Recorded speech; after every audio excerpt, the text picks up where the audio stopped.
Sen woke up on the couch again that morning. Yara had stolen his bed when she had gone to get some water. He could swear that she just liked to start mischief, but Sen found it impossible to get mad at her.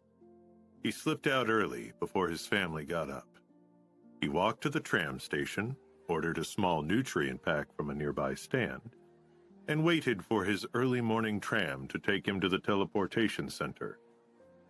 The station was dirty and underfunded, and Sen couldn't help but look up and watch the airships the wealthy used flying overhead.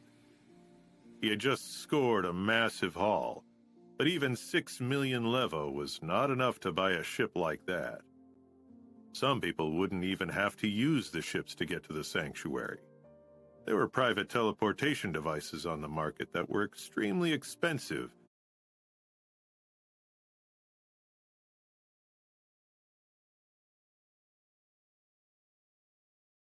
and could only be bought by the extremely powerful. The tram arrived and he boarded, taking a standing position by a window, as the crowded tram car was out of seats before it even stopped at his station. It lurched forward, and Sen started to mentally go through his jade form movements. Hyper Geno arts required precision and practice, and even mental review was useful. Besides, it helped keep his mind off the smell of the tram. Something seemed to be a little off on the tracks, and the ride was not smooth. People swayed left and right a bit as the car sped up and slowed down unexpectedly. In his meditative state, combined with the natural relaxation that came from recently averting disaster, Sen didn't notice as the tram took a turn too quickly. He was jostled and unbalanced and started to fall. Reflexively, he lifted up his hands to balance himself and found that they connected with something warm and soft and... Oh God, it's happened again! Sen looked up to find he had accidentally groped Sarah Arryn. How is this even possible? I'm not even in the sanctuary. What were the odds that she'd be here on Roka, on this tram, in this car? Oh God, I should do something. Sen moved his hands quickly. He regretted that the physical alterations caused by practicing jade skin had made it impossible for him to blush, as he tried desperately to show the now furious woman how sorry he was. Sarah, Miss Arryn, I didn't notice you there. I didn't know you'd be there when I... Sarah, her face bright red, turned to a scowl, elbowed Sen right in the face, knocking him against the pole in the center of the tram. Bastard! With the distance now, she could actually see who her assailant was. She actually seemed as surprised as he was. Ass freak? She said rather loudly. Anyone in the tram who had not been paying attention before was definitely doing so now. Sen was living his worst nightmare in this moment. He had no idea how to salvage this situation. In short, he was screwed. In the excitement, it took a moment to notice what Sarah Arryn was wearing. It was a military uniform. Joining the military was a pretty common thing in the Alliance, and one frequently saw people out and about wearing military fatigues. When you turned 20, you were automatically enlisted. If there wasn't a special situation that prevented you from serving. The Alliance was at war, after all, against an extremely powerful foe, and needed as many able-bodied people as they could get. However, Sen knew that Sarah was still able to spend a great deal of time in God's sanctuary, so there was a good chance that she had a special position in the military that afforded her special freedoms normal soldiers didn't get. And now this maybe special military officer and gang boss was staring daggers into him. For a moment, it seemed like she would launch another attack. She sneered at him. I was merciful to you, you know. Everyone said to just kill you, and I guess I should have. Sen tried to defend himself. It was the train. It moved, and I fell, and... Sarah stopped him. Oh, come on. Would you believe that if you were me? Sen didn't have an answer to that. He knew he probably wouldn't. He was now a repeat offender, after all. She continued her verbal lashing. You're really just that brazen, aren't you?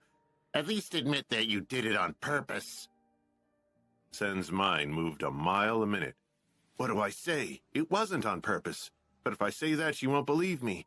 And if I tell her I did do it on purpose, well then, I'm just cementing my title as the resident pervert. Sarah read his silence as defiance. We don't need to settle this here. How about we meet at the shelter? Then we can really hash it out. You don't need to look for me. Don't worry. I'll find you. The tram stopped at the teleportation center, and Sarah got off the tram. Immediately, a few nearby soldiers stood at attention and saluted her. In unison, they barked, "Good morning, station master!" Sen watched in horror. She was the station master for the teleportation center. He wanted to cry. Each teleport center was built, owned, and operated by the Alliance military. An entire garrison of soldiers was actually stationed in a barracks on site, and the station master was the garrison's highest-ranking officer. Sen had heard a while back that the old station master was being transferred, but he would never have guessed or even believed that Sarah Arryn, the woman he stabbed and now groped, would take over the position. Even seeing it now, he struggled to believe it. This new development raised a whole host of problems. As station master, Sarah had access to information normal people didn't have, such as hints to the whereabouts of those that use the teleporters. And he couldn't just find a new teleportation center. There were 2 more on Roka, but they were 2 days of travel away. Sen returned to his quarters in the sanctuary and acted quickly, filling his pack with mutant jerky made from the quartz scorpion he had kept. He looked at the empty cage in the corner of the room and noted that he needed to find another creature to feed his black stone to. Every day that went by in which he didn't use the stone meant that he was not operating as efficiently as he could be. Then he set out into the city, ears open for any sign that new rumors about him were spreading. But from the abuse he received upon entering the public space, nobody at Steel Armor Shelter seemed to know about the events on the tram. Yet. He was sure they would let him know as soon as they did. Now, all nerves, he worried that his luck had finally run out. Makes sense. Things have been going so well lately. The other shoe was bound to drop at some point. Sen saw Son of Heaven standing with a few gang members outside the shelter, and the thought came, unbidden to his mind. I wonder how Son of Heaven would feel if he knew that I accidentally went further with his love interest than he ever has. Sen shook his head. It was gross jokes like that which would only make things worse for him. The gang had set up a little table outside. It would be a little cute, like watching a bunch of rowdy boys trying to run a lemonade stand, if 2 of the thugs weren't playing knife games on it. One of them, the cold and vicious Jack Ballard, was yelling at the other to go faster. The other thug, someone Sen hadn't seen before, was sweating furiously while stabbing down at the space between his fingers with a knife. Faster, recruit! Faster! If I go any faster, I'll... Oh! The second thug yelped in pain and lifted his hand, which was half a pinky finger short of where it was 5 seconds ago. The whole gang laughed uproariously, finding the man's suffering incredibly funny. Jack didn't laugh, just smiled coldly. But Sen could tell the cruel man got a deeper satisfaction from the slip than anyone. He told the man, Sorry, friend, looks like you're damaged goods. Not cut out for the Sons of Heaven gang after all. He reached over and crossed a name off a list that sat on the table, and had to wipe a few drops of the man's blood from the list as well. The man sputtered, but the unflinching coldness of Jack's gaze shut him up, and the man hung his head dejectedly and walked away. Sen had paused to watch this event unfold, but now he kept walking, hoping desperately that nobody from the Son of Heaven gang would notice him as he passed. He thought he had made it away, when he heard a smooth, cold voice call out from behind him. I see you, ass freak. Sen cringed. I've been spotted. What is this bastard up to now? Jack called again. I'm talking to you, worm. It's polite to look at someone when they're speaking to you. Though you aren't known for your manners now, are you? Sen turned around, hesitant. As much as he would have liked to just turn tail and bolt, whether he liked it or not, he shared a home base with these people. For the sake of his own continued survival in the shelter, he could not totally leave his relationships with them untended.